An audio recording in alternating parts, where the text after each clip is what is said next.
As we look at the life of Moses, the event that changed his life is found in Exodus chapter 2, verse 23, into chapter 3. I encourage you to read today till about verse 15. And it's Moses' encounter with the living God, which happens in a bush which he sees as burning but is not consumed.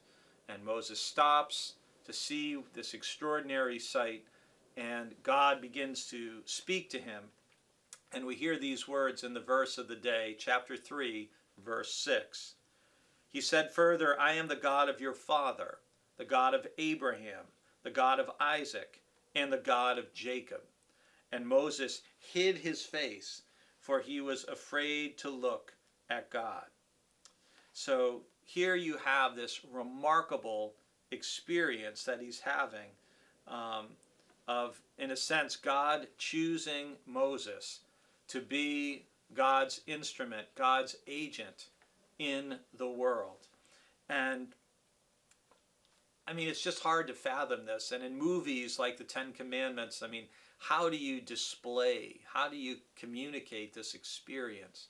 And I don't know in your own life if you've ever had a moment or a sense or a couple of times where maybe you really felt like you were in the presence of the living God, or that God was calling you or speaking to you, or you sensed the presence of God in a very powerful way, as Moses does here in this passage. I will tell you that I haven't had a burning bush experience, but for example, when I was in the summer before my senior year of college at Colby College, I was debating what I wanted to do after I graduated the following spring. And I was considering whether I wanted to try to go into business, whether I was going to apply to PhD programs in American Studies, because that's what both my history and my American Studies advisor were really strongly encouraging me to do, or whether I was going to apply to seminary because I had become a leader of the small little Protestant chapel group at Colby, and part of me wanted to learn more about Christianity and the Christian faith.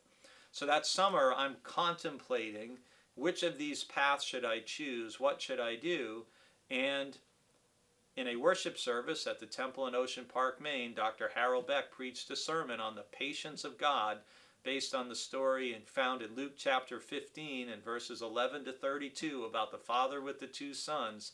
And he said something in that sermon that very clearly was like God saying to me, I don't want you going into business.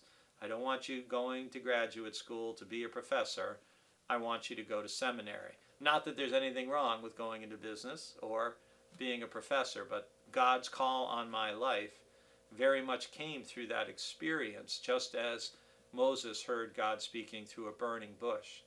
So be open to the fact that God may communicate with you. It might not be with something as dramatic as a burning bush.